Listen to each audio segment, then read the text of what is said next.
বাংলাদেশ থেকে স্থলপথে পোশাক ও প্রক্রিয়াজাত খাদ্যসহ বেশ কিছু পণ্য আমদানিতে ভারতের নিষেধাজ্ঞা।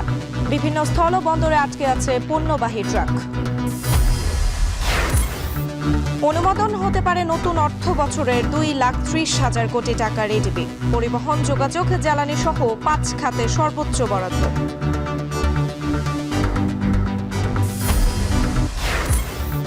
সংখ্যায় বেশি হলেও আবাসন সুবিধায় পিছিয়ে ঢাকা বিশ্ববিদ্যালয়ের নারী শিক্ষার্থীরা। হলের পরিবেশ ও খাবার নিয়েও অভিযোগ। খাবার নিয়ে মেয়েদের যে ভোগান্তি ছিল ওটা এখনো চলমান আছে। পরীক্ষার মধ্যে এরকম হয় যে যাতায়াত করতেই টাইম চলে যায়, পড়ারই সময় পাওয়া যায় না।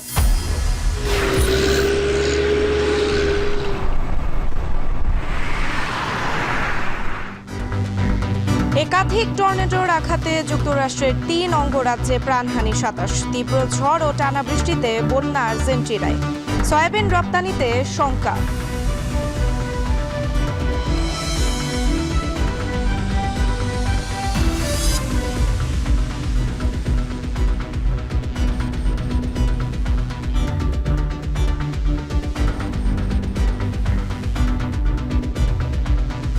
স্বাগত। এখন বাণিজ্যে পুরো আয়োজন জুড়ের সঙ্গে আছি আমি সুমাইরা। স্থলবন্দর দিয়ে বাংলাদেশের তৈরি পোশাক ও কিছু প্রক্রিয়াজাত পণ্য আমদানির উপর নিষেধাজ্ঞা দিয়েছে ভারত। কেবল নবসেবা ও কলকাতা সমুদ্র বন্দর দিয়ে বাংলাদেশের তৈরি পোশাক ভারতে প্রবেশের অনুমতি পাবে। এছাড়া আসাম, মেঘালয়, ত্রিপুরা, মিজোরাম দিয়ে ফলের স্বাদযুক্ত কার্বোনেটেড পানীয় ও প্রক্রিয়াজাত খাদ্য সামগ্রী আমদানিতে নিষেধাজ্ঞা দেওয়া হয়েছে। এছাড়া 4 রাজ্যের পাশাপাশি চ্যাংড়া, বান্থা ও ফুলবাড়ি শুল্ক স্টেশন দিয়ে প্লাস্টিকজাত পণ্য, কাঠের আসবাবপত্র সহ প্রক্রিয়াজাত পণ্য আমদানিতেও নিষেধাজ্ঞা দেওয়া হয়েছে। তবে ভারতের মধ্য দিয়ে নেপাল ও ভুটানের উদ্দেশ্যে পরিবহন করা বাংলাদেশি পণ্যের ক্ষেত্রে এই নিষেধাজ্ঞা প্রযোজ্য হবে না। শনিবার এ সংক্রান্ত একটি বিজ্ঞপ্তি জারি করে ভারতের বাণিজ্য মন্ত্রণালয়ের বৈদেশিক বাণিজ্য অধিদপ্তর। এরপর থেকে বেনাপোল, ভোমরা, আখাউড়া, হিলি, বাংলাবান্ধা, সোনা মসজিদ সহ দেশের স্থলবন্দর দিয়ে এসব পণ্য রপ্তানি বন্ধ রয়েছে। হঠাৎ এই নিষেধাজ্ঞার ফলে ভোগান্তিতে পড়েছেন রপ্তানিকারকরা। অনেকেই না জেনে তাদের পণ্য নিয়ে বন্দরে পৌঁছেছেন।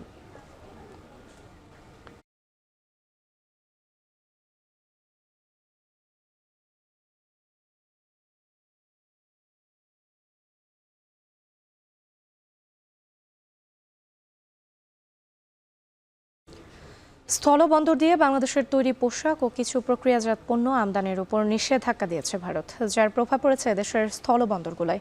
এ নিয়ে বিস্তারিত জানাতে হিলি থেকে যুক্ত হয়েছেন সোহেল রানা। রানা, আপনার কাছে জানতে চাই, আমদানিতে ভারতের নিষেধাজ্ঞায় হিলি স্থলবন্দরের পরিস্থিতি কেমন দেখছেন? রাত্রি যেহেতু নিষেধাজ্ঞাটি গতকাল দিয়েছে, এখন পর্যন্ত এর প্রভাব পড়তে শুরু করেনি। তবে ব্যবসায়ীদের মধ্যে এটি নিয়ে একটি আলোচনা চলছে। আসলে যে পণ্যগুলো বিশেষ করে বন্দর দিয়ে ভারতে রপ্তানি হয়ে থাকে, সেই পণ্যগুলো এখন যদি ভারতের ব্যবসায়ীরা না নেই, সেক্ষেত্রে তারা কেমন ক্ষতিগ্রস্ত হবেন কিংবা তাদের ব্যবসা বাণিজ্যে কি ধরনের প্রভাব পড়বে, এ নিয়ে কিন্তু তাদের মধ্যে একটি আলোচনা চলছে। আমি সকালে বেশ কিছু ব্যবসায়ীর সাথে কথা বলেছি। তারা যেটি বলছেন, বিশেষ করে এই বন্দর দিয়ে ভারতে যে পণ্যগুলো রপ্তানি হয়, ভারত বাংলাদেশ থেকে আমদানি করে থাকে যেটি, তার মধ্যে বিশেষ করে মশারি রয়েছে, জুট কাপড় রয়েছে এবং এছাড়াও রয়েছে প্রাণ আরএফএল গ্রুপের যে চিপস রয়েছে এবং জুস রয়েছে। এই পণ্যগুলো বিশেষ করে তারা কিন্তু এই বন্দর দিয়ে আমদানি করে থাকে। সেই পণ্যগুলোর ক্ষেত্রে যেহেতু একটা আমদানি নিষেধাজ্ঞা সে দেশের সরকার দিয়েছে, সেক্ষেত্রে এই পণ্যগুলো হয়তো রপ্তানি নাও হতে পারে। তখন কিন্তু ব্যবসায়ীর একটা ক্ষতির মুখে পড়বেন এবং রপ্তানি খাত যেটি, সেখানেও একটা প্রভাব পড়ার সম্ভাবনা তারা বলছেন যে এটি দ্বিপাক্ষিক বৈঠকের মাধ্যমে যদি আবার এই দ্বারকে খোলানো যায়, সেক্ষেত্রে এই পণ্য রপ্তানিতে অপার সম্ভাবনা রয়েছে এবং বৈদেশিক মুদ্রা আয় যেটি, সেটিও কিন্তু সম্ভব বলছেন ব্যবসায়ী। এবং ব্যবসায়ীদের সাথে কথা বলার সময় তারা যেটি বলছেন যে বিশেষ করে ব্যবসা বাণিজ্যের ক্ষেত্রগুলোতে অন্তত সুসম্পর্ক বজায় রেখে যদি দুই দেশের মধ্যে ব্যবসা বাণিজ্যগুলো পরিচালনা করা যায়, সেক্ষেত্রে দুই দেশের আর্থ সামাজিক উন্নয়ন যেটি, সেটিও ঘটবে এবং এই দেশের ব্যবসা বাণিজ্যের একটা বড় ধরনের প্রসার ঘটবে তারা বলছেন। এবং তারা বলছেন যে যদি স্থলপথ দিয়ে বন্ধ হয়ে যায়, সেক্ষেত্রে বিকল্প পথগুলো দিয়ে তাদের যে পণ্য রপ্তানি করতে হবে, সেই ক্ষেত্রে খরচের পরিমাণটা দ্বিগুণ বেড়ে যাবে। এক্ষেত্রে তাদের লোকসান করতে হবে এবং ব্যবসা থেকে মুখ ফিরিয়ে নিতে হতে পারে তারা বলছেন। এবং এতে করে তারা ক্ষতিগ্রস্ত হবেন বলছেন। সেটাও এখন পর্যন্ত যে নিষেধাজ্ঞার প্রভাব, আমদানি নিষেধাজ্ঞার প্রভাব, সেটি এখন পর্যন্ত বন্দরে লক্ষ্য করা যায়নি। এটি হয়তো 2-1 দিন সময় লাগবে। আসলে কি ধরনের প্রভাব পড়তে পারে আমদানিতে বা রপ্তানিতে, সেটি কিন্তু আমরা কিছুদিন পরে সেটি বলতে পারবো যে আসলে কি ধরনের প্রভাব পড়েছে রাত্রি। এবার যেতে চাই সহকর্মী আহসান রাজীবের কাছে। তিনি আছেন ভোমরা স্থলবন্দরে। রাজীব, আপনার কাছে জানতে চাই, সকাল থেকে ভোমরা স্থলবন্দরে রপ্তানির চিত্র কেমন দেখতে পাচ্ছেন? রাত্রি ভোমরা স্থলবন্দরে রপ্তানিতে খুব বেশি প্রভাব পড়েনি। মূলত এই বন্দর দিয়ে শিশু খাদ্য, প্রাণ, আরএফএল এর বেশ কিছু পণ্য এখান থেকে রপ্তানি হয়ে থাকে, যেগুলো নিষেধাজ্ঞার কথা বলা হয়েছে। এই বন্দর দিয়ে আসলে সেই নিষেধাজ্ঞাটি পড়েনি বলে ব্যবসায়ীরা আমাদেরকে জানিয়েছেন। এখানকার যারা কাস্টমস কর্তৃপক্ষ এবং ভারতীয় যে সিএনডি এজেন্ট অ্যাসোসিয়েশন, তারা এখানকার সিএনডি এজেন্ট অ্যাসোসিয়েশনকে জানিয়েছেন সব ধরনের পণ্য আসলে রপ্তানির ক্ষেত্রে নিষেধাজ্ঞা নেই। বাংলাদেশি বেশ কিছু পণ্য কয়েকটি নির্দিষ্ট বন্দর দিয়ে আসলে নিষেধাজ্ঞা দেওয়া হয়েছে, যার কারণে ভোমরা বন্দরে খুব বেশি প্রভাব পড়ছে না। মূলত এখান দিয়ে রাইস ব্র্যান্ড অয়েল, বিভিন্ন শিশু খাদ্য এবং প্রক্রিয়াজাত বেশ কয়েকটি খাদ্য সামগ্রী রপ্তানি হয়ে থাকে। তবে এই যে খাদ্য সামগ্রীগুলো রপ্তানির ক্ষেত্রে নিষেধাজ্ঞা দেওয়া হয়েছে, সেটির আওতায় ভোমরা এবং বেনাপোল যে বন্দর রয়েছে, এই দুটি বন্দর নেই বলে আমাদেরকে বলেছেন এখানকার সিএনডি অ্যাসোসিয়েশনের নেতৃবৃন্দ। তারা বলেছেন এই বন্দর দিয়ে মূলত এই কয়েকটি পণ্যই শুধুমাত্র রপ্তানি হয়। এছাড়া বাকি অন্যান্য যে সমস্ত পণ্য রপ্তানি হয়ে থাকে তার মধ্যে জুট কাপড় রয়েছে, সেগুলোর ক্ষেত্রে রপ্তানিতে নিষেধাজ্ঞা দেওয়া হয়নি। বা অন্যান্য যে সমস্ত পণ্য রয়েছে যেগুলো বাংলাদেশ থেকে ভারতে রপ্তানি হয়ে থাকে, সেই ধরনের পণ্যে রপ্তানির নিষেধাজ্ঞা না থাকায় এই বন্দরে খুব একটা বেশি প্রভাব পড়বে না, এমনটি আমাদেরকে জানিয়েছেন। তবে সকাল থেকে এখানে প্রায় 10 থেকে 15টি ট্রাক বিভিন্ন প্রক্রিয়াজাত খাদ্য সামগ্রী নিয়ে যে সমস্ত পণ্য ভারতে রপ্তানি হতে সেগুলো অবস্থান করছে। সেগুলো বেলা 12টার পরে ভারতীয় বন্দরে প্রবেশ করার কথা রয়েছে বলে জানিয়েছেন এখানকার সিএনডি অ্যাসোসিয়েশনের নেতৃবৃন্দ। তারা বলছেন যে যেহেতু ভারতীয় ঘোজাডাঙ্গা বন্দরের যে সিএনডি অ্যাসোসিয়েশন রয়েছে, তাদের পক্ষ থেকে এখনো কিছু জানানো হয়নি এই পণ্যগুলো কখন নাগাদ ঢুকবে। আসলে 12টার পরেই তারা সেটি বলতে পারবেন যে এই পণ্য প্রবেশের ক্ষেত্রে কোনো ধরনের সমস্যা হচ্ছে কিনা। তবে খুব বেশি প্রভাব পড়বে না, এখন পর্যন্ত আমাদেরকে এমনটি জানানো হয়েছে। এদিকে এই বন্দর দিয়ে গত বছরের যে রপ্তানি লক্ষ্যমাত্রা ছিল সেটি কিন্তু অর্জিত হয়েছে। চলতি অর্থ বছরেও রপ্তানির যে লক্ষ্যমাত্রা সেটি অর্জিত হবে বলে কাস্টমস কর্তৃপক্ষ বলছেন। এখানে রপ্তানি প্রবৃদ্ধি কিন্তু বেশ বেশি আছে এবং প্রতিনিয়ত এখানে রপ্তানি বাড়ছে। এই যে কয়েকটি পণ্য, নির্দিষ্ট কিছু পণ্য এখানে রপ্তানির ক্ষেত্রে প্রতিবন্ধকতা যদি নিষেধাজ্ঞা দেওয়া হয়, সেক্ষেত্রে খুব বেশি প্রভাব পড়বে না বলে ব্যবসায়ী আমাদেরকে বলছেন। তো সব মিলেই ছিল আমার কাছে সাতক্ষীরার ভোমরা স্থলবন্দর থেকে রপ্তানি পরিস্থিতি সবশেষ তথ্য। রাত্রি স্থলবন্দর দিয়ে বাংলাদেশের তৈরি পোশাক ও কিছু প্রক্রিয়াজাত পণ্য আমদানির উপর নিষেধাজ্ঞা দিয়েছে ভারত, যার প্রভাব পড়েছে দেশের স্থলবন্দরগুলোতে। এ নিয়ে বিস্তারিত জানাতে যুক্ত ছিলেন সোহেল রানা এবং আহসান রাজীব। পরিবহন, যোগাযোগ ও জ্বালানি সহ 5টি খাতে সর্বোচ্চ বরাদ্দ রেখে নতুন অর্থ বছরের জন্য 2,30,000 কোটি টাকার সম্ভাব্য বার্ষিক উন্নয়ন কর্মসূচি এডিপি অনুমোদন হতে পারে আজ। এ লক্ষ্যে জাতীয় অর্থনৈতিক পরিষদ এনইসি এর বৈঠক অনুষ্ঠিত হবে। নতুন অর্থ বছরে 5 খাতে যাচ্ছে মোট বরাদ্দের প্রায় 70%। খাতগুলো হচ্ছে পরিবহন, বিদ্যুৎ ও জ্বালানি, শিক্ষা, গৃহায়ন ও কমিউনিটি এবং স্বাস্থ্য। এছাড়া শীর্ষ 10 মন্ত্রণালয়ে ও বিভাগের মধ্যে স্থানীয় সরকার বিভাগ সর্বোচ্চ 36,099 কোটি টাকার বরাদ্দ পেতে পারে। এই 10 মন্ত্রণালয়ের জন্য এডিবিতে বরাদ্দ সহ মোট প্রকল্প থাকছে 1,143টি। এর মধ্যে বিনিয়োগ প্রকল্প 969টি, সমীক্ষার 19টি, কারিগরি সহায়তার 97টি এবং সংস্থার নিজস্ব অর্থায়নের প্রকল্প থাকবে 58টি। এগুলোর বাইরে অনুমোদনহীন নতুন প্রকল্প থাকবে 990টি। গেল অর্থ বছরের সংশোধিত এডিপি এবার কমেছে 35,000 কোটি টাকা। এডিপিতে সরকারি তহবিলের 1,44,000 কোটি এবং বৈদেশিক সহায়তায় থেকে 86,000 কোটি টাকা খরচের লক্ষ্য ধরা হচ্ছে। তবে সংস্থার নিজস্ব অর্থায়ন 8,599 কোটি 71 লাখ টাকা যোগ করা হলে মোট এডিপির আকার দাঁড়াবে 2,38,599 কোটি 71 লাখ টাকা।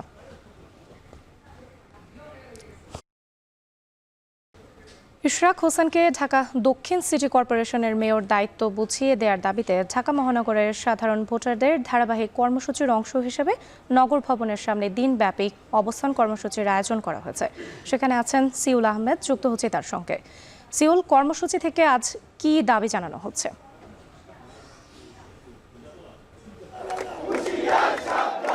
রাত্রি আসলে আজকে তো ঠিক না, গত 4-5 দিন যাবত কিন্তু তারা এই নগর ভবনের সামনে অবস্থান করছে। নগর ভবনের যে মূল যে তারা লাগাচ্ছে, তার দাবি একটি যে ইশরাক হোসেনকে আসলে মেয়র হিসেবে ঘোষণা করে এবং তাকে সে দায়িত্ব বুঝিয়ে দেওয়া। আপনি যদি একটু আপনাদেরকে দেখেন, সেটি হচ্ছে যে এই যে নগর ভবনের আশেপাশে আমরা নিশ্চয়ই দেখতে পাচ্ছেন আসলে এই যে রাস্তাটি রয়েছে সেটি তারা বন্ধ করে দিয়েছে সকাল থেকে এবং তারা সেখানে কিন্তু এই আন্দোলন এই আন্দোলন কিন্তু তারা চালিয়ে যাচ্ছে। এবং আরেকটি বিষয় আপনাকে বলি যে এই যে নগর ভবন সেটি 13 তলায় কিন্তু স্থানীয় সরকার প্রশাসনের যিনি উপদেষ্টা আছেন আসিফ, তিনি কিন্তু আর গত 2-3 দিন যাবত এখানে অফিস করতে আসেননি, আজকেও কিন্তু আসেনি। এবং একই সাথে যে সিটি কর্পোরেশনের যে অন্যান্য কর্মকর্তারা রয়েছে অর্থাৎ ঢাকা দক্ষিণ সিটি কর্পোরেশনে, তারাও কিন্তু অঘোষিত একটি ছুটির মধ্যে আছেন, কারণ যেই রুমগুলো রয়েছে সেই রুমগুলোকে কিন্তু তালা লাগিয়ে দিয়েছে এখানকার যারা এই বিক্ষোভে অংশ নিয়েছেন। এবং তারা বলছেন যে আসলে এই যে ইশরাক হোসেনকে মেয়র পদে না বসানোর প্রতিবাদেই তারা আসলে এই বিক্ষোভ করছেন, এবং তারা ঢাকাবাসী ব্যানারে কিন্তু এই বিক্ষোভ করছে। এবং কর্পোরেশনের যে কর্মকর্তা এবং যারা কর্মচারী রয়েছেন তারাও আসলে ভিতরে ঢুকতে পারছেন না। ছোট গেটটি খোলা রয়েছে, সেখানে কাউকে ঢুকতে দেওয়া হচ্ছে না। তারা সকাল থেকেই কিন্তু এই পথে তারা জড়ো হতে শুরু করেছেন। এবং তারা বলছেন যে তারা কিছুক্ষণ আগেই কিন্তু তারা বলছেন যে তারা আসলে এই যে স্থানীয় সরকার পল্লী উন্নয়ন সমবায় এবং যুব ক্রীড়া মন্ত্রণালয়ের যিনি উপদেষ্টা রয়েছেন আসিফ মাহমুদ সজীব ভুইয়া, তারও কিন্তু পদত্যাগের দাবি করছেন তারা এই আন্দোলন থেকে।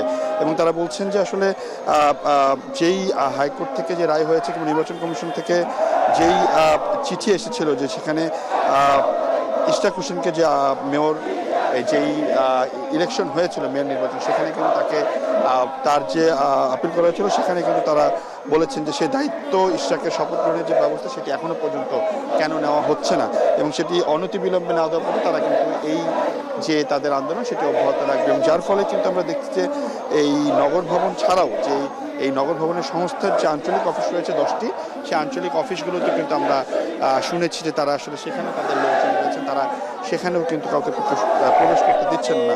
সুতরাং যেই নগর সেবা আছে সেটিও কিন্তু একই সাথে ব্যাহত হচ্ছে। এবং আমি যদি আপনাদেরকে বলি সেটি হচ্ছে যে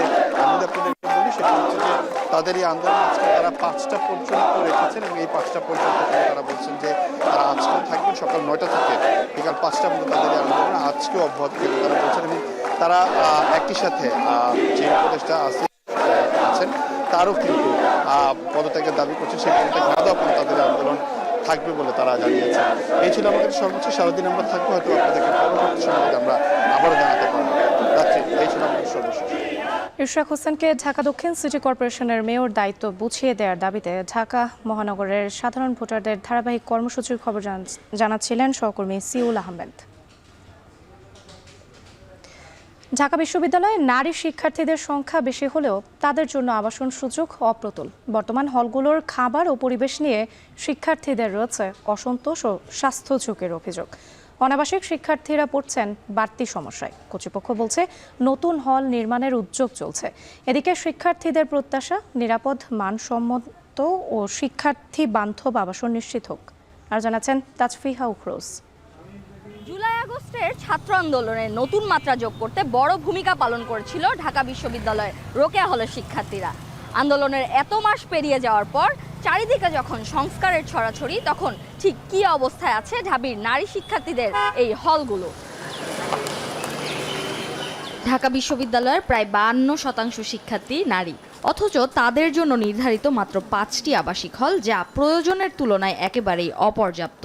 আবাসন সংকট, নিম্নমানের খাবার এবং স্বাস্থ্য ঝুঁকি নিয়ে শিক্ষার্থীদের অভিযোগ দীর্ঘদিনের। রাজনৈতিক প্রেক্ষাপট বদলের পর আশা ছিল বদলাবে তাদের দৈনন্দিন দুর্ভোগের চিত্র, কিন্তু বাস্তবে কতটা পরিবর্তন এসেছে এ প্রশ্নের উত্তর খুঁজতে কথা বলেছেন ঢাকা বিশ্ববিদ্যালয়ের শিক্ষার্থীরাই।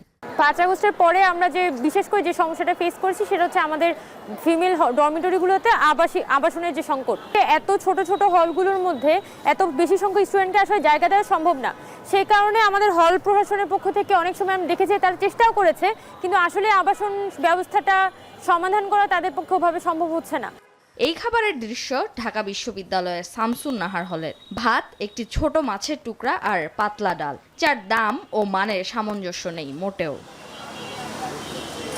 আবাসন, খাবারের মান নিয়ে অসন্তোষ তো রয়েছেই, সাথে রয়েছে মানসিক স্বাস্থ্য নিয়ে দুশ্চিন্তা।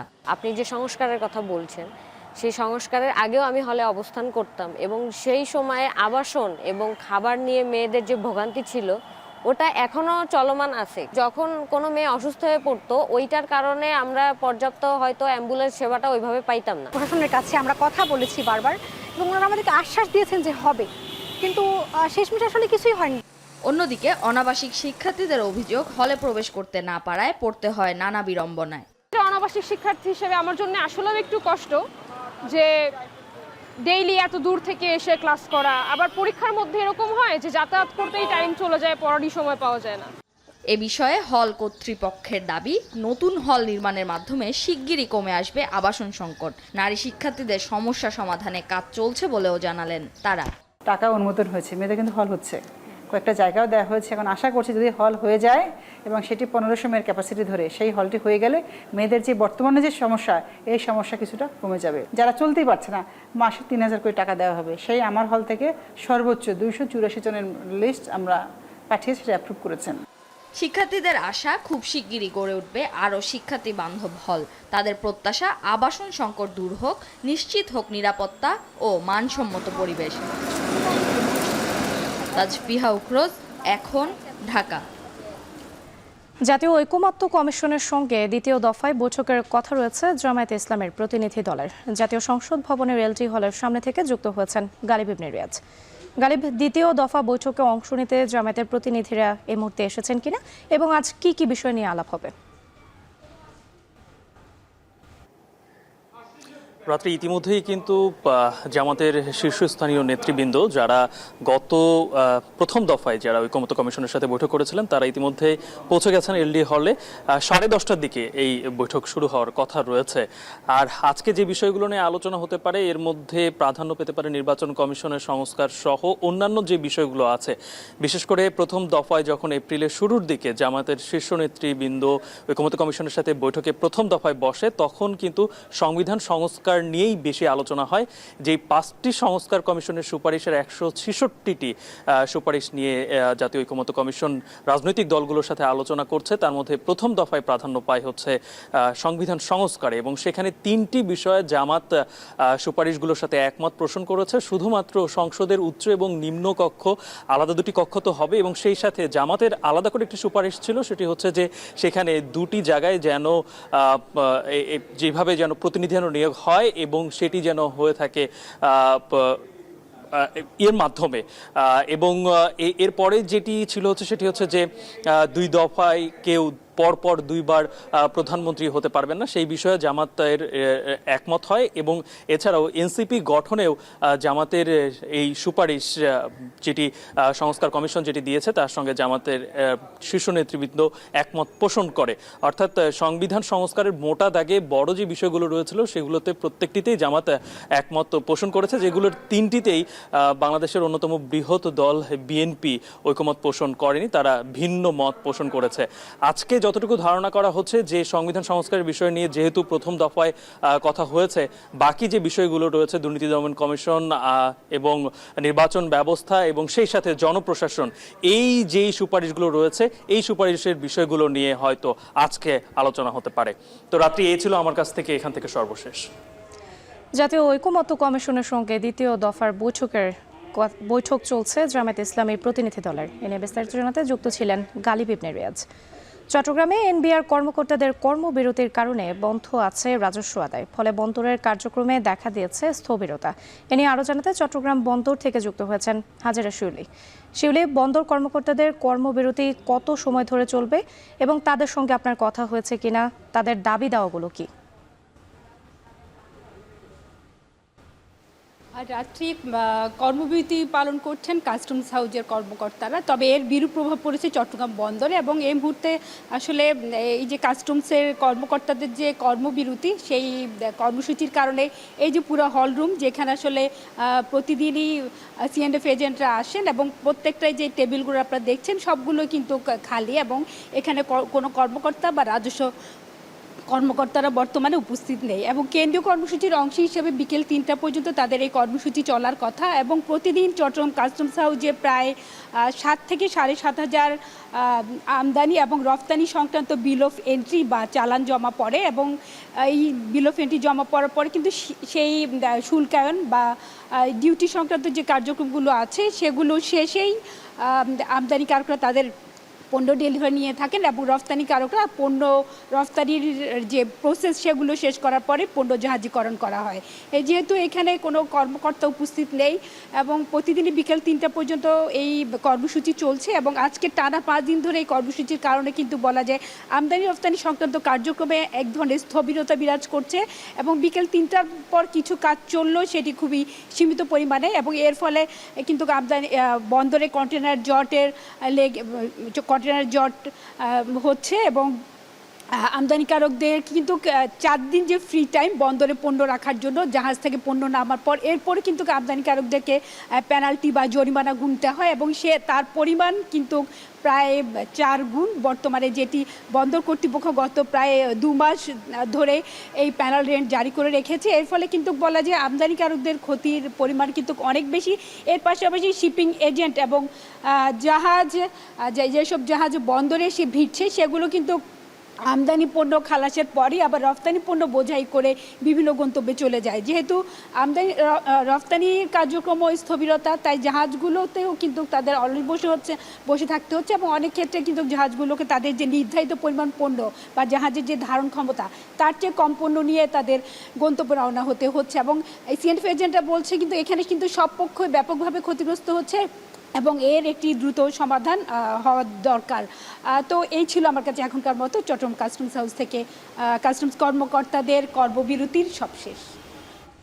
চট্টগ্রামে চলছে এনবিআর কর্মকর্তাদের কর্মবিরতি। এ নিয়ে বিস্তারিত জানাতে যুক্ত ছিলেন হাজিরা শিউলি। খুলনার বাজারে বেড়েছে ডিমের দাম। সরবরাহ কমার অজুহাতে বিক্রি হচ্ছে বাড়তি দামে। হালিতে দাম বেড়েছে 6 থেকে 7 টাকা। এ নিয়ে বিস্তারিত জানাতে মিস্ত্রিপাড়া বাজার থেকে যুক্ত হয়েছেন রামিম চৌধুরী। রামিম, ডিমের হালি কত দামে বিক্রি হচ্ছে? ডিমের বাজার নিয়ে ব্যবসায়ীদের সঙ্গে কথা হয়েছে কিনা আপনার জানাবেন?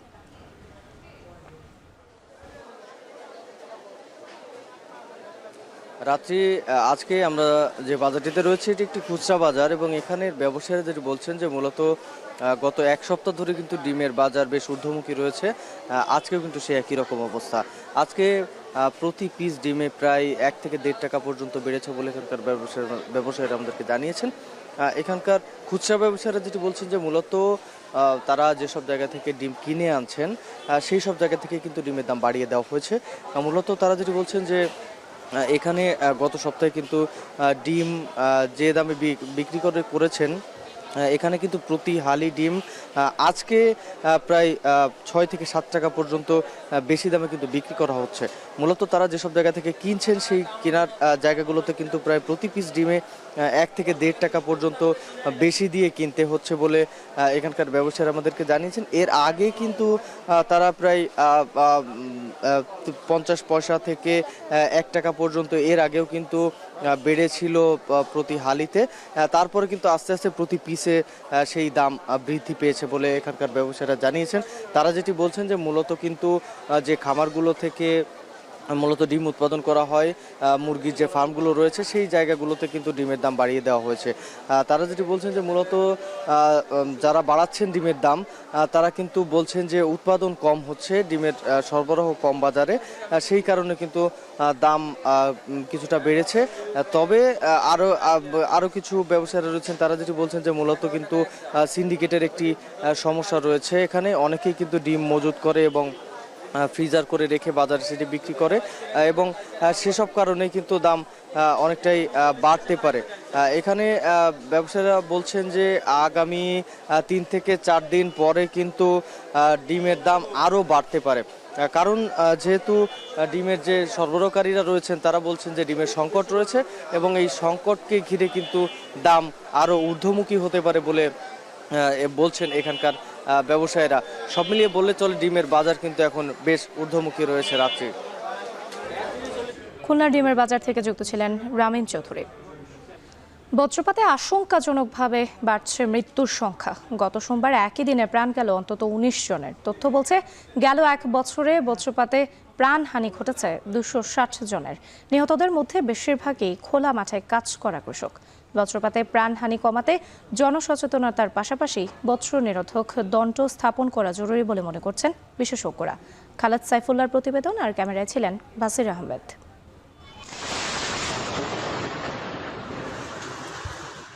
বজ্রপাতে মৃত্যুর সংখ্যা বিবেচনায় বিশ্বের অন্যতম ঝুঁকিতে বাংলাদেশ। জলবায়ু পরিবর্তনের প্রভাবে দিন দিন বাড়ছে বজ্রপাতের হার, বাড়ছে হতাহতের ঘটনাও। নিহতের বিপরীতে আহতের সংখ্যাও কম নয়, অন্তত 3 গুণ বেশি। তাৎক্ষণিক প্রাণে বেঁচে গেলেও স্বাভাবিক জীবনে ফিরতে পারেন না অনেকেই, আর মৃতদের মধ্যে 70 ভাগই কৃষক। এপ্রিল ও মে মাস সাধারণত ধান কাটার মৌসুম। এ সময় বৃক্ষহীন খোলা প্রান্তরে ধান কাটামারাই কাজে ব্যস্ত থাকেন কৃষক। বৈরী আবহাওয়ার মধ্যে দীর্ঘ সময় ধরে কাজ করতে হয় তাদের, এতে প্রায়ই বজ্রপাতের শিকার হন তারা। বৃষ্টি আসার আগে আগেই বজ্রপাত শুরু হয়, তো ওখানে আমাদের গৃহস্থ যারা থাকে ওরা আর কি আমাদেরকে ছুটি দেয় না, ওরা আর কি তারা দেয় আমাদেরকে ধান নিয়ে যাওয়ার জন্য। খুবই ভয় পাই বৃষ্টির মধ্যে। মনে করেন যে সময় মনে কাজ করি গৃহস্থ, মনে করেন যে এই কাজ আমাকে শেষ দেওয়া লাগবে। এমন বছর খরচ করে গৃহস্থী করলাম, এখন এই যদি বৃষ্টিতে ভিজে যায় তাহলে এই ধানগুলো আমাদের নষ্ট হয়ে যাবে। এই কারণে মেঘ বৃষ্টি দেখি না আমরা মাঠে নামে পড়ি। বিশেষজ্ঞরা বলছেন বজ্রপাত বৃদ্ধির অন্যতম কারণ বায়ু দূষণ। এপ্রিল থেকে মে মাস পর্যন্ত দেশের বাতাসে প্রচুর পরিমাণে ধূলিকণা ও সালফেট মেঘের গঠনে প্রভাব ফেলে, এতে বাড়িয়ে তোলে বজ্রপাতের সম্ভাবনা। এ সময় আকাশে কালো মেঘ দেখা দিলে মাঠঘাট ও খোলা প্রান্তর থেকে নিরাপদ আশ্রয়ে অবস্থান নেওয়ার পরামর্শ তাদের। যদি সরকারিভাবে উদ্যোগ গ্রহণ করা হয় এবং যদি কোনো প্রকল্পের মাধ্যমে এটা নিরোধের জন্য লাইটিং অ্যারেস্টার ব্যবহার করা যায়, তাহলে মৃত্যু সংখ্যা আরও কমে আসবে বলে আমি আশা করি। অন্যদিকে বজ্রপাতে মৃত্যু রোধে তালগাছ লাগানোর পাশাপাশি বজ্র নিরোধক দণ্ড স্থাপন জরুরি বলে মনে করছেন পরিবেশ ও দুর্যোগ বিশ্লেষকরা। বড় বড় তাল গাছগুলো ছিল, এইগুলো সব আকাশে উঁকি মারা ছিল। দেখা গেছে কি বজ্রপাতটা মাটিতে পড়ার আগে ওই গাছটার উপরে পড়ছে, সেই গাছের পাতা জ্বলে যায়, মোটামুটি একজনের জীবন তো বেঁচে গেল। এখন মানুষ বিনা কারণে গাছগুলা ধ্বংস করতেছে। আকাশে যখন কালো মেঘ দেখব তখন আমরা বাসা থেকে বা ঘর থেকে বের হব না। যারা বাইরে আছে, যারা মাছ ধরে বা কৃষিকাজে কাজ করে, তাদেরকেও আমাদের এরকম পরামর্শ দেওয়া আছে যে তারা যাতে কৃষিকাজ মাঠ থেকে যাতে সবাই যাতে বাড়িতে চলে আসে। গত সোমবার কুমিল্লার বরুড়া এলাকায় মেঘাচ্ছন্ন আকাশ থেকে বিকট শব্দে হঠাৎ বজ্রপাত হয়। তাৎক্ষণিক কিছু বুঝে ওঠার আগেই অচেতন হয়ে মাটিতে লুটে পড়ে 2 কিশোর। আগুনে পোড়া গাড়ির মতো শরীর থেকে উঠতে থাকে ধোঁয়া। ঘটে হতাহতের ঘটনা। এদিন জেলার মুরাদনগর ও দেবিদ্বারে বজ্রপাতে মৃত্যু হয় আরও 3 কৃষকের। সারা দেশে মারা যায় বেশ কয়েকজন স্কুল শিক্ষার্থী সহ অন্তত 19 জন। খালেদ সাইফুল্লাহ, এখন কুমিল্লা। কাজ হোক যাই সাথে এক্সপার্ট চাই, না টাইট লুজ যদি করতে হয় তবে এক্সপার্ট টুলস এই নিশ্চিত জয়। এক্সপার্ট হার্ডওয়্যার টুলস, সকল কাজের এক্সপার্ট সমাধান।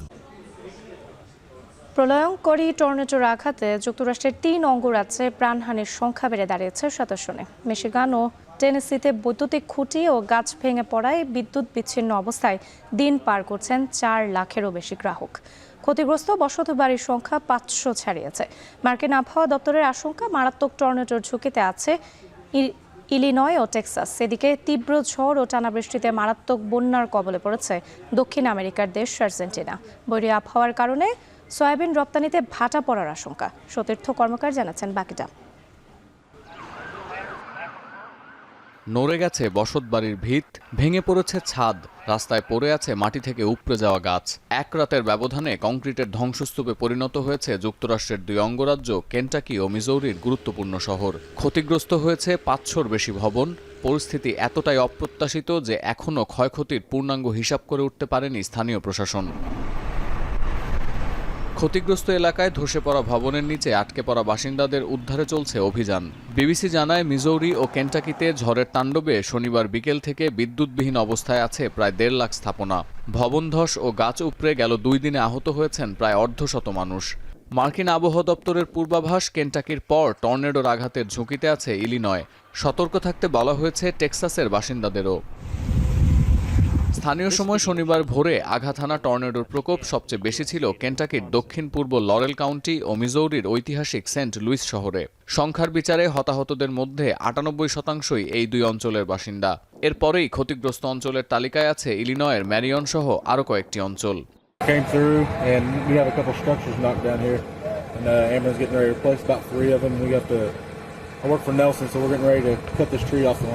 এদিকে প্রায় 8 ডজন টর্নেডো আঘাত হানার পর কেন্টাকি, মিজৌরি ও ইলিনয়ের গভর্নরদের সঙ্গে টেলিফোনে যোগাযোগ করেছেন homeland security secretary Kristi Noem.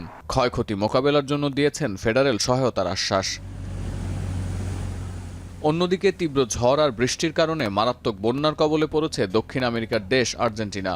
শনিবার দিনভর বৃষ্টির সাথে বন্যা পরিস্থিতির আরও অবনতি হয় বুয়েনোস আইরেসের উত্তরাঞ্চল থেকে কয়েক হাজার বাসিন্দাকে সরিয়ে নিয়েছে কর্তৃপক্ষ। জারি করা হয়েছে লাল সতর্কতাও। Empezó a llover, cuando quisimos acordar el agua se nos vino a los tobillos, después a la cintura, después nos tapaba. শুক্রবার সন্ধ্যার পর বুয়েনোস আইরেস ছাড়াও অন্যান্য কয়েকটি শহরে গড়ে 6 থেকে 8 ইঞ্চি পর্যন্ত বৃষ্টিপাত রেকর্ড করেছে দেশটির আবহাওয়া দপ্তর। কায়াক ও নৌকার সাহায্যে এখনও উদ্ধার অভিযান জারি রেখেছে স্থানীয় প্রশাসন। Y esta es una inundación que hace muchos años que no se veía. Caer tanta cantidad de agua. Probablemente se extienda hasta la noche de hoy, tal vez más, que tiene que ver con movimientos. তবে বৈরী আবহাওয়ার কারণে সবচেয়ে বেশি দুশ্চিন্তায় পড়ে গেছেন খাদ্য রপ্তানির জন্য প্রসিদ্ধ বুয়েনোস আইরেসের চাষিরা। বন্যা ও বৃষ্টির কারণে সয়াবিনের ফলন আসতে আরও দেরি হবে এমন আশঙ্কা করছেন তারা। প্রক্রিয়াজাত সয়া ও সয়াবিন তেলের রপ্তানিকারক দেশের তালিকায় শীর্ষে আছে আর্জেন্টিনা। পাশাপাশি ভুট্টা ও গম উৎপাদনেও এগিয়ে আছে দেশটি। ফসল সংগ্রহের মৌসুমে এই বিপর্যয় আর্জেন্টিনার অর্থনীতির জন্য অশনি সংকেত বলে মনে করছেন সংশ্লিষ্টরা। সতীর্থ কর্মকার, এখন বিশ্ব। বার্ড ফ্লুর হানায় চীন সহ বিভিন্ন দেশের সাময়িক বাণিজ্য নিষেধাজ্ঞার কবলে পড়ল বিশ্বের শীর্ষ মুরগি রপ্তানিকারক দেশ ব্রাজিল। প্রাদুর্ভাব নিয়ন্ত্রণে সর্বোচ্চ সতর্কতা ও তৎপরতার দাবি ব্রাজিলের কৃষি মন্ত্রণালয়ের। হাঁস মুরগির মাংস বা ডিম খাওয়ার মাধ্যমে এ রোগ ছড়ায় না বলে দাবি দেশটির কৃষিমন্ত্রীর। বার্ড ফ্লুর প্রাদুর্ভাবে ব্রাজিলের পোলট্রি শিল্প সংকটের মুখোমুখি বলে মনে করছেন বিশ্লেষকরা। আর জানাচ্ছেন তৌহিদুর রহমান।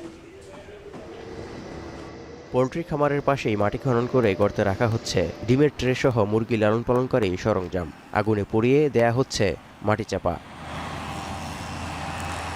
দৃশ্যটি বিশ্বের সবচেয়ে বড় মুরগির মাংস রপ্তানিকারক দেশ ব্রাজিলের। শুক্রবার দেশটির দক্ষিণাঞ্চলীয় রাজ্য রিউ গ্রান্ডে দো সুলের মন্টিনেগ্রো শহরের একটি বাণিজ্যিক ফার্মে বার্ড ফ্লুর প্রাদুর্ভাব ধরা পড়ার পর তা নিয়ন্ত্রণে তৎপরতা শুরু করে কৃষি মন্ত্রণালয়। ব্রাজিলের পোলট্রি উৎপাদন এবং রপ্তানির 15% হয় এই রাজ্য থেকে। তাই সর্বোচ্চ গুরুত্ব দিয়ে প্রাদুর্ভাব কবলিত এলাকায় আইসোলেশন কার্যক্রম শুরু করেছে পশু চিকিৎসকরা। 10 কিলোমিটার অঞ্চল জুড়ে চলছে রোগ নির্ণয় কাজ। প্রোটোকল অনুযায়ী চলছে আক্রান্ত মুরগি নিধন প্রক্রিয়া। বার্ড ফ্লুর হানায় ব্রাজিল থেকে এরই মধ্যে মুরগির মাংস আমদানিকারক চীন, ইউরোপ সহ অন্যান্য দেশগুলো সাময়িকভাবে বাণিজ্য নিষেধাজ্ঞা আরোপ করেছে। এই অবস্থায় হাঁস মুরগির মাংস বা ডিম খাওয়ার মাধ্যমে এই রোগ ছড়ায় না বলে দাবি দেশটির কৃষি মন্ত্রণালয়ের। এমনকি যেভাবে সতর্কতা জারি করা হয়েছে তাতে ভয় পাওয়ার কারণ নেই বলেও আশ্বস্ত করেছেন দেশটির কৃষিমন্ত্রী। Não há risco da pessoa se contaminar consumindo carne de frango e ovos. Podem consumir com tranquilidade, até porque as pessoas não podem consumir carne de frango in natura. অর্থনৈতিক বিশ্লেষকরা মনে করছেন বার্ড ফ্লুর প্রাদুর্ভাবের কারণে সংকটের মুখোমুখি ব্রাজিলের poultry শিল্প। এমনকি বাণিজ্যিক নিষেধাজ্ঞার ফলে ব্রাজিলের উৎপাদনও 25% কমার আশঙ্কা করা হচ্ছে, যা বিশ্বব্যাপী মুরগি বা মুরগির মাংসের দামকে প্রভাবিত করবে বলেও শঙ্কা বিশ্লেষকদের। Bloqueio das exportações brasileiras por conta da gripe aviária deverá fazer o preço ficar mundialmente mais caro. Por quê? Porque nós já tínhamos um problema por conta da gripe aviária nos Estados Unidos, que levou a um abate bastante grande da produção americana, com o preço do produto. 2024 সালে Brazil $10 billion মুরগির মাংস রপ্তানি করেছে, যা বৈশ্বিক মুরগির মাংস বাণিজ্যের 35%। এই রপ্তানির বড় অংশ এসেছে প্রক্রিয়াজাতকরণ প্রতিষ্ঠান বিআরএফ এবং কেবিএস এর কাছ থেকে। প্রতিষ্ঠান দুটি বিশ্বের 150টি দেশে মুরগির মাংস রপ্তানি করে। তৌহিদুর রহমান, এখন বিশ্ব। যুক্তরাষ্ট্রের নিউ ইয়র্কের ব্রুকলিন ব্রিজের সঙ্গে ভয়াবহ ধাক্কা খেয়েছে মেক্সিকোর নৌবাহিনীর একটি প্রশিক্ষণ জাহাজ। এতে করে আহত হয়েছেন অন্তত 22 জন, যার মধ্যে 3 জনের অবস্থা আশঙ্কাজনক। শনিবার সন্ধ্যায় জনপ্রিয় এই সেতুর নিচ দিয়ে যাওয়ার সময় উঁচু জাহাজের উপরের অংশ ধাক্কা খায়। নিউ ইয়র্ক শহর জরুরি ব্যবস্থাপনা কর্তৃপক্ষ বলছে, এই সংঘর্ষে ব্রুকলিন ব্রিজের কোনো ক্ষতি হয়নি, তবে সেতুতে ধাক্কা লেগে জাহাজের মাস্তুলের অনেকটা অংশ ভেঙে গেছে। এ সময় আহত হন অনেকেই। মেক্সিকোর নৌবাহিনী নিশ্চিত করেছে জাহাজটি ক্ষতিগ্রস্ত হয়েছে, পাশাপাশি বিষয়টি খতিয়ে দেখা হচ্ছে। প্রত্যক্ষদর্শীরা জানান, মাস্তুল সেতুতে ধাক্কা লাগায় কিছু সময়ের জন্য জাহাজের একাংশ পানির উপরে উঠে যায়। জাহাজটিতে 2 শতাধিক ক্রু ছিলেন।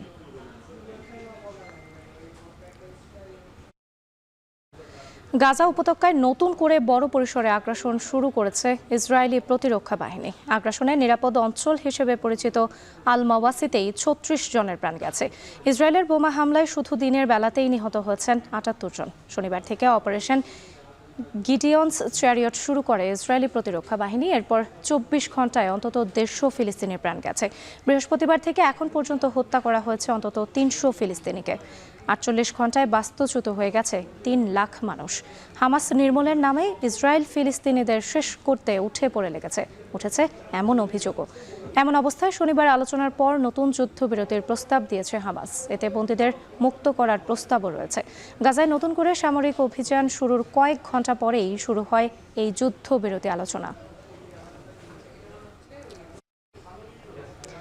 বার্ষিক খরচ কমাতে জাপানে অবস্থিত 2টি গাড়ির সংযোজন কারখানা বন্ধ করে দেওয়ার ঘোষণা দিয়েছে দেশটির বহুজাতিক গাড়ি নির্মাতা প্রতিষ্ঠান নিসান।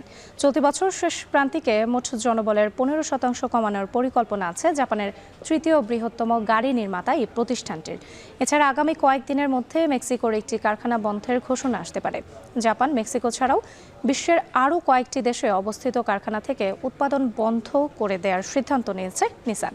এই তালিকায় আছে আর্জেন্টিনা ও ভারত। রয়টার্স আরও বলছে, কারখানার সংখ্যা 17 থেকে কমিয়ে 10-এ নিয়ে আসবে নিসান। এতে করে বিশ্বজুড়ে চাকরি হারাবেন অন্তত 10,000 কর্মী।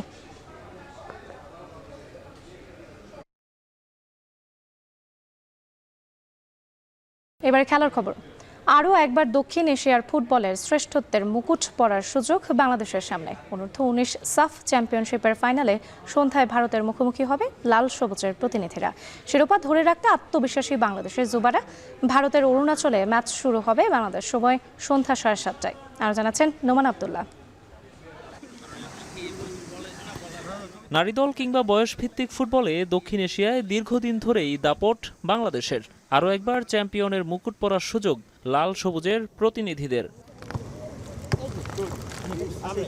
অরুণাচলে দলগুলো যখন পা রাখে তখন পাক ভারত সীমান্তে অস্থিরতা, উদ্বেগ, উৎকণ্ঠার ক্ষণ কাটিয়ে মাঠে নিজেদের পারফরমেন্সে ধারাবাহিকতা ধরে রেখেছেন গোলাম রব্বানী ছোটনের শিষ্যরা। আসরে মালদ্বীপের বিপক্ষে ড্র দিয়ে যাত্রা শুরু করলেও পরের ম্যাচেই ভুটানকে হারিয়ে সেমিফাইনালে জায়গা করে নেয় বাংলাদেশ। আর ফাইনালে ওঠার বাধা উতরে যায় নেপালকে ধরাশায়ী করে। 3 ম্যাচে অপরাজিত থেকে আত্মবিশ্বাস সঞ্চয় করেছে বাংলাদেশ। আর সেই পুঁজি নিয়েই স্বাগতিক ভারতের বিপক্ষে ট্রফির লড়াইয়ে নামছেন ফয়সাল, সুমনরা। আমাদের ছেলেরা এই টুর্নামেন্টে প্রত্যেকটা ম্যাচেই আপনার ভালো ফুটবল খেলেছে এবং তারা এই টুর্নামেন্টে অনেক কিছু শিখতে পেরেছে। এখন তারা অনেকটা আত্মবিশ্বাসী এবং তারা ফাইনালের জন্য পুরোপুরিভাবেই প্রস্তুত। ফাইনালে ইন্ডিয়া, তো সেক্ষেত্রে একটু অন্যরকম বিষয়টা। তবে ইন্ডিয়া ভালো টিম, এটা আমরা সবসময় রেসপেক্ট করি। বাট আমরা এসেছি আমাদের লক্ষ্য পূরণ করার জন্য। তো আমরা আমাদের দিক থেকে 100% এফোর্ট দেওয়ার চেষ্টা করবো এবং আমরা আমাদের লক্ষ্য পূরণ করার চেষ্টা করবো ইনশাল্লাহ। তবে শিরোপা উৎসবে মাতার আগে কঠিন পথ পাড়ি দিতে হবে বাংলাদেশকে। যুব সাফে গেলবার শিরোপা জয় করে লাল সবুজরা, তবে তার আগে 3 বার ট্রফি উঁচিয়ে ধরে ভারতীয়রা। এবারের আসরেও দুর্দান্ত ছন্দে আছে দলটি, রীতিমতো গোল উৎসবে মেতেছে তারা। 3 ম্যাচে প্রতিপক্ষের জালে বল পাঠিয়েছে 15 বার। বিপরীতে নিজেদের রক্ষণকে দুর্গ বানিয়ে অক্ষত রেখেছে গোলবার। ভারতের দুর্বেদ্য রক্ষণে ছেদ ফেলতে পারবে তো বাংলাদেশ? ঘরে ফেরাতে পারবে ব্যাক টু ব্যাক ট্রফি? উত্তর মিলবে অরুণাচলের গোল্ডেন জুবিলি স্টেডিয়ামে। নোমান আব্দুল্লাহ, এখন। শেষ করছি এখন বাণিজ্য। যাওয়ার আগে শিরোনামগুলো আরও একবার। বাংলাদেশ থেকে স্থলপথে পোশাক ও প্রক্রিয়াজাত খাদ্যসহ বেশ কিছু পণ্য আমদানিতে ভারতের নিষেধাজ্ঞা। বিভিন্ন স্থলবন্দরে আটকে আছে পণ্যবাহী ট্রাক। অনুমোদন হতে পারে নতুন অর্থ বছরের 2,30,000 কোটি টাকার এডিপি। পরিবহন, যোগাযোগ, জ্বালানি সহ 5 খাতে সর্বোচ্চ বরাদ্দ। সংখ্যায় বেশি হলেও আবাসন সুবিধায় পিছিয়ে ঢাকা বিশ্ববিদ্যালয়ের নারী শিক্ষার্থীরা। হলের পরিবেশ ও খাবার নিয়েও অভিযোগ। খাবার নিয়ে মেয়েদের যে ভোগান্তি ছিল ওটা এখনো চলমান আছে। পরীক্ষার মধ্যে এরকম হয় যে যাতায়াত করতেই টাইম চলে যায়, পড়ারই সময় পাওয়া যায় না।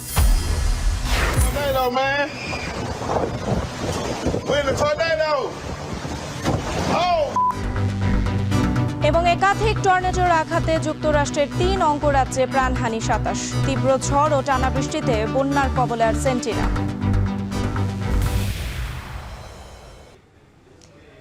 এই ছিল এখন বাণিজ্যের আয়োজনে। এখন টেলিভিশন ওয়েবসাইটে দেখতে ভিজিট করুন www.ekon.tv। এছাড়া ফেসবুকে দেখতে ভিজিট করুন facebook.com/tv.ekon এবং ইউটিউবে এখন টেলিভিশন দেখতে ভিজিট করুন youtube.com/c/ekontv।